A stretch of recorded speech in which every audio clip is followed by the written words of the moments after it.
There's this brilliant piece of engineering that you've probably seen 100 times without ever really noticing it. It's a hidden bit of tech hiding in plain sight that makes our world dramatically quieter. Today, we're going to uncover the sawtooth secret. So, have you ever been at the airport, maybe sitting at the gate, and you look out at the wing and you see these? These jagged, kind of shark tooth-looking edges on the back of a jet engine? You probably figured, yeah, they're there for a reason, but what on earth are they actually doing? Well, wonder no more. They're called chevron nozzles, and they have one main job: to fight back against one of the biggest problems in aviation, that deafening, thunderous roar of a jet engine. They are, basically, noise cancelers carved right into the metal. And look, this isn't just about making your flight a little more pleasant. For decades, jet noise has been a really serious environmental and health issues for all the communities living under flight paths. That pressure has forced engineers to get super clever about quieting the skies. I mean, we're talking about some seriously tough regulations. The EU, for example, wants to cut aircraft noise by 65% by 2050. So, how does this simple-looking sawtooth pattern pull off what is basically an acoustic magic trick? Well, the secret is all about taming the absolute chaos at the heart of the engine's power. And the physics behind it? It's surprisingly elegant. At its most basic level, the roar of a jet engine is really just the sound of a violent collision. You've got this stream of incredibly hot, super fast gas blasting out of the engine, and it is just slamming into the cold, still air of the atmosphere. That chaotic mixing creates these massive pressure waves, and that's the noise we hear. Okay, so this is where the chevrons step in to control that collision. It's a really cool three-step process. First, those sawtooth points create these tiny but powerful little swirls of air.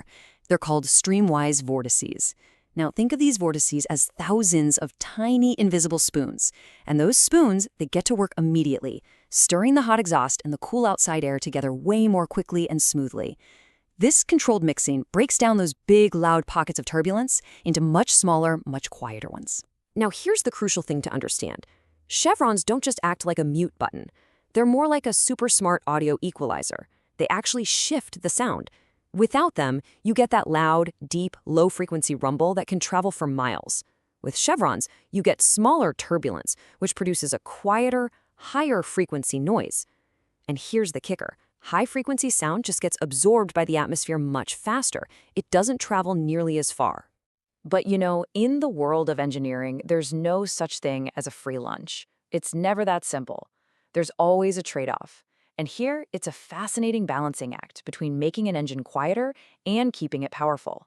So the noise reduction we're talking about here is typically around 3 decibels. Now, I know what you're thinking. 3 doesn't sound like a big number. But in acoustics, oh, it's a massive deal. So what does 3 decibels actually mean in the real world? Well, a 3 dB drop is effectively cutting the sound energy in half. It's literally the difference between hearing 2 lawnmowers running side by side and then someone turns one of them off. Yeah, it's a difference you can really, truly hear. So, what's the catch, right? Well, creating all those helpful little mixing vortices, it takes energy. And that energy has to come from somewhere. It comes right out of the engine's main job, creating thrust. This results in a very, very small performance penalty, usually somewhere between 0.25% and 0.5%. And that right there, that is the crucial trade-off. You get this huge win in noise reduction for just a tiny, almost unnoticeable hit to the engine's performance. For years, engineers were hesitant about this compromise. But when you look at the numbers, the benefit is so clearly worth that tiny cost. But wait, the story actually gets even better. Because the engines were now so much quieter, manufacturers like Boeing realized they could do something pretty amazing. And it all comes down to this number: 272 kilograms. That's about 600 pounds. So what is that? Well, get this. That's the weight of the heavy soundproofing insulation they were able to remove from the body of the 787 Dreamliner. And by saving all that weight, the plane actually becomes more fuel efficient, which more than makes up for that tiny thrust penalty from the chevrons. It's brilliant. But this isn't a one-size-fits-all solution, In the super complex world of aircraft design, there are different ways to solve a problem. Take Airbus, for example. They went a different route with their A350. Their chief engineer basically said that for their specific design, the noise benefit wasn't as obvious, and they were really focused on avoiding that fuel penalty. So, how did this clever little piece of metal make its way from a top-secret lab to the planes we all fly on today? Well, it's a pretty fascinating journey that actually started out as a military secret. So the story actually kicks off back in the 1980s. The military was putting these little tabs on fighter jets to try and hide their heat signatures from missiles. And they found this incredible side effect. The engines got quieter. By the late 90s, NASA jumped on this idea, and their research proved that the sawtooth chevron shape was the most effective design. Then came the big breakthrough in 1998. A test confirmed the thrust penalty was a tiny, commercially acceptable 0.25%. Once they cleared that hurdle, the tech just took off, literally. Just 5 years later, in 2003, the first commercial plane with chevrons was flying. And today, you can spot these things everywhere. So next time you're at the airport, look for them.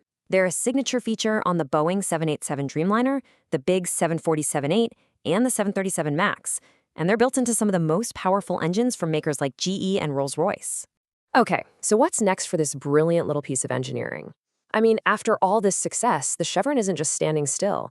The future is all about making them smarter and way more adaptive. You see, the biggest limitation of the current design is that it's static. It's a fixed shape. It's designed to work best during takeoff, which is when you need noise reduction the most. But during that long cruise portion of a flight, that fixed shape is still creating a tiny bit of drag, even when noise isn't really a problem. This is where the next generation of this tech gets really cool. Researchers are developing adaptive chevrons that use stuff like shape memory alloys. The idea is that the serrations could actually flatten out during cruise to be more aerodynamic. Then there's fluidic technology, which would use tiny jets of air to create those same mixing vortices, but without a physical shape at all. You could just turn them on and off when you need them. When you think about it, it's just an incredible journey of innovation, right? From a simple, fixed piece of metal to the idea of a dynamic, intelligent system that can change on command. The simple sawtooth was an absolute breakthrough that quieted our skies. But it leaves us with a really fascinating question for the future. As our technology gets more and more advanced, will the next great leap in quiet flight come from an even smarter shape? Or will it come from no physical shape at all?